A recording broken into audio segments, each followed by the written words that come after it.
I stumbled into Elmbrook Church in the late 70s, early 80s as a young 20-something, and I marveled at these missionaries during Mission Fest that left professional careers and started to serve the Lord. And for the next 25 years, that's been on my heart.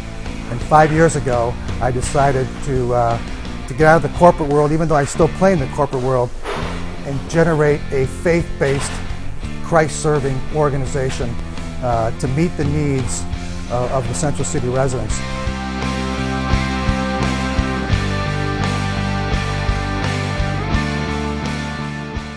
And as we got into the business part of it, people were coming in and they had needs for windows, for doors, for flooring, and we were able to satisfy their needs for pennies on the dollar.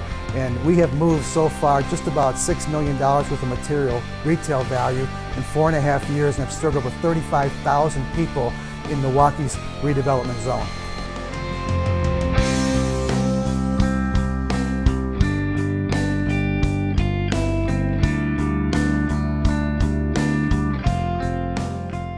When I started, I had a lot of hot air in my laptop. I had a business plan, I had a marketing plan, and my business background afforded me the experience to go into the city and use that platform to help people rebuild their homes, and also to introduce Christ in a very tangible need. I give them a door and they ask why.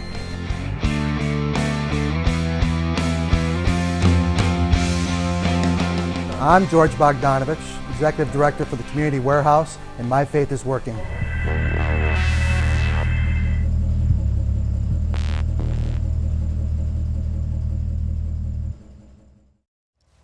George, I've been down to Community Warehouse a couple of times. It just strikes me as just such a sensible and brilliant idea to have manufacturers donate goods, to sell them to needy people at a deep, deep discount. You got volunteers making it all happen. It is just a great thing, but the thing that strikes me is it's not just about doing, it's not just activism, it really is about faith. And you started this thing. What did it require of your faith to do it? Well, this is the fourth time we sat and done this, right? Mm-hmm. And I've heard him say it at all four services that faith does work. And before I tell you that story, I just want us to all to appreciate the work, the energy, and the passion that Mel puts into what he does every day.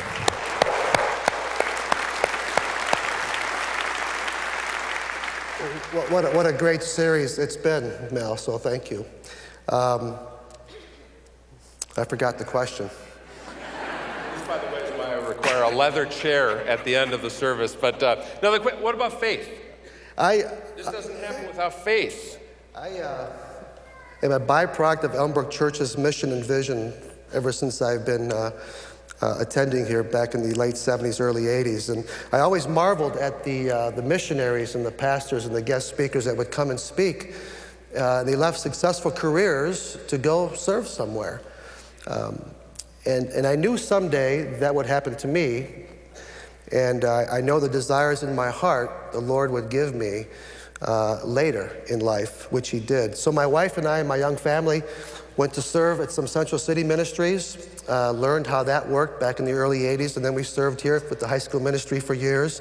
Then it was time to take my faith, my desire, my learning over the 20 years into action. So our mission was real clear. We wanted to go where the church isn't, where the resources are scarce, and where the underserved are.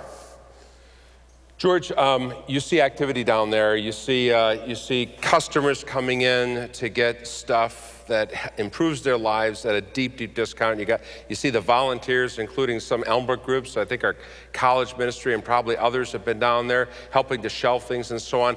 What gives you joy about the activity that you see at Community Warehouse? What brings me great joy and satisfaction is watching the Lord do miracles, and I'll pinpoint three here quickly. Back in 2002, when I took this step, if you want to call it that, a local businessman called me on the phone and said, I heard you're doing some community outreach work in Milwaukee's South Side, and I have the gift of giving.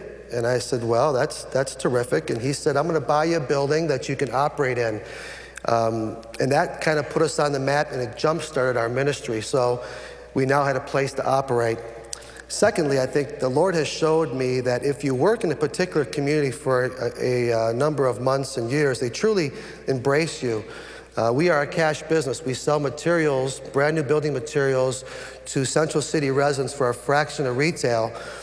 So we handle cash, and I'm sure we've been cased because we work and live in a very rough area. We've been cased, but we haven't been hit once. And also, there's a lot of gang activity down on 9th and National, and there's a lot of graffiti going on, and they like to paint buildings, and we haven't been hit once. So I'm not smart enough to spiritualize it, to understand the total veil of protection that God has in us, but practically I can say that the gang members, in my opinion, their mothers, their fathers, their uncles, their aunts, their grandparents are either volunteering or purchasing goods at our warehouse. We have served close to, in one way, shape, or form, 100,000 people we've touched in the last 4.5 years. Amazing, incredible. I mean, it's salt and light stuff, and $6 million of merchandise value have gone out the door.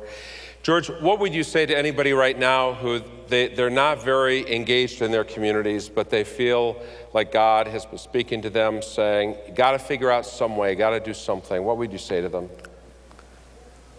I figured out many nights I was driving home when I made this little step. My knuckles were white because I wasn't sure that I was doing the right thing until these miracles started happening. And then I figured out that service is not a spiritual gift that we wait to attain. It's a call to action. As this series has been, Faith Works. It's a call to action, and it's too bad that this service can't see all the envelopes that were up here and that were taken. I would say you get involved with little ministries here and there. I also would say, like Joshua, if you dip your toe in the waters will be stilled. And supernaturally, your faith grows because you learn to trust more. And for some reason, the Lord blesses faithfulness. We remain faithful, and He blesses that. So I'd say dip your toe in the water and start serving at any areas in your neighborhoods, in your church, and you can see how things will continue to grow supernaturally. Thank you, George. Thank you for what you do. Thanks, brother, man. Thank you. Thank you for your work. All right.